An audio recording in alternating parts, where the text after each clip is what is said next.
Through May 21st, there's free train service on the Fairmount Indigo Line, thanks to a contribution from Congressman Mike Capuano. The offer is part of a larger effort to improve the service and make sure it's more widely known. One of the leaders in that campaign is our guest, the chair of the Fairmount Indigo Transit Coalition, Mela Miles. Thank you very much for being with us, Mela. Thank you for having me. You and other coalition members have been working on this for a long time, but start out talking about the importance of this period through May 21st, especially for people who haven't tried this line already.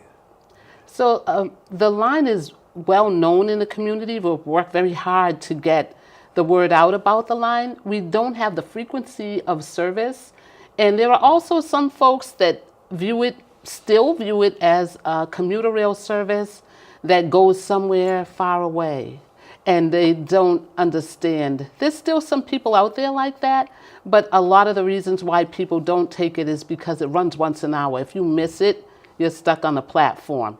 So we hope that, during this time, we'll be able to get a lot more people on there, experience it, and then use that as some leveraging point to push for more frequency of service. Well, the good news already is that it costs no more than a ride on the Red Line or the Orange Line. So compare that to what's going on for some people right now who might be just going around the corner from a Fairmount Indigo Line station and getting on a bus. Well, we've seen, some of the things that are challenges are the signage at the station. Like for example, Upham's Corner Station, there's a sign. You could be standing at the bus stop in front of the Croc Center. You look up and you see a sign that says, this area is patrolled by the MBTA police. So you're saying, what does that mean? Where does that go? Why would I go up there if I think all that's going to happen up there is that I get patrolled by the police? Bringing better signage, and the MBTA is working to put up some banners that are more visible during this free ride period, that they can take the free ride part off and the banners will stay up and people will see the signs of the names of the stations, and maybe they'll start thinking a little differently. Oh, that's a train, maybe I can get on it. It's not just a place where police go that is off limits, no trespassing.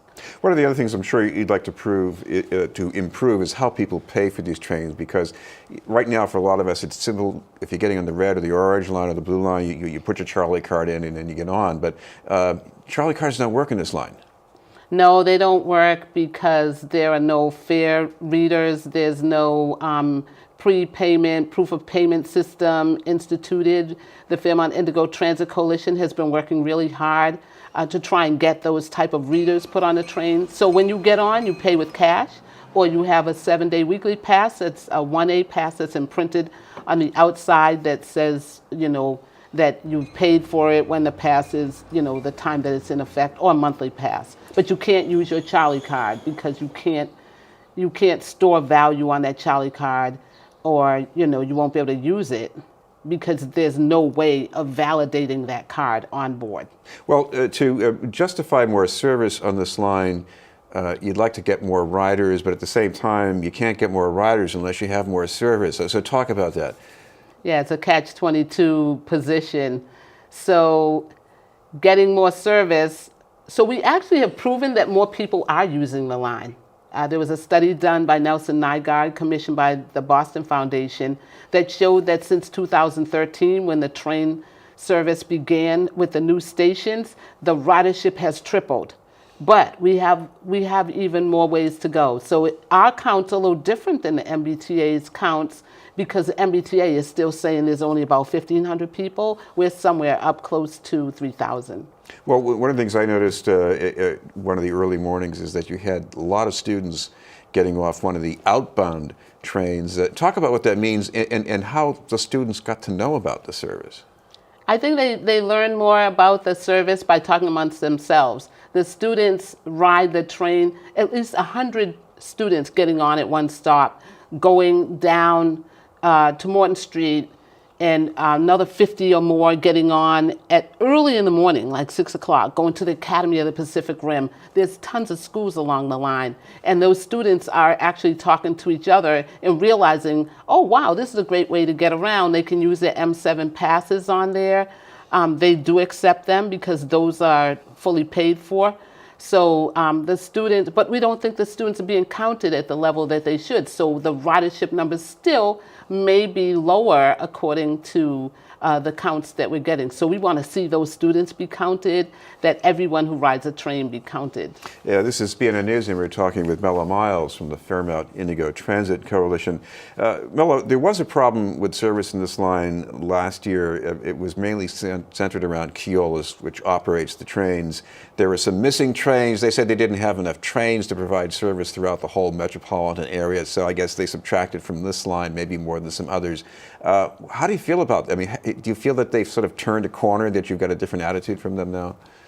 Well, because of the advocacy and the organizing of the groups along the line, the members of our coalition, the Fairmount Indigo Transit Coalition, we had a big meeting, we had a breakfast with them, and they promised that that would never happen again. They had a maintenance issue, it wasn't handled properly, and we were at the end of the line, literally, with which train was going to go next. So they would send the trains out to other rail services, but then we would be the last one, and they say, oh, we don't have a train now. So that was kind of unacceptable, it was definitely unacceptable. And they've turned the corner on that. We're somewhere up around 97% on-time service. And even if they do have to cancel a train, we usually get an email now. We have a good rapport that we've developed with Keolis to really try and rectify that situation. And that's the selling point. I mean, compared to some of these other suburban lines, this is one of the stars.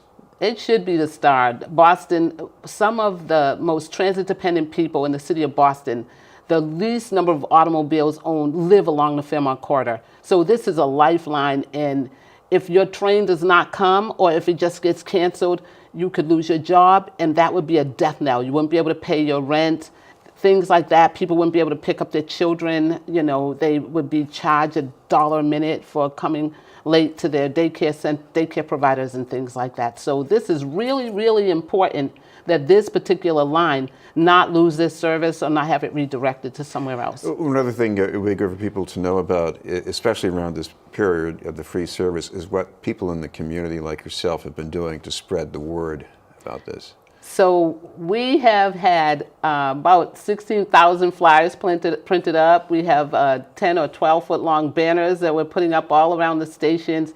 We've gotten about close to 60 youth that we're put out on the streets to blanket the streets with flyers.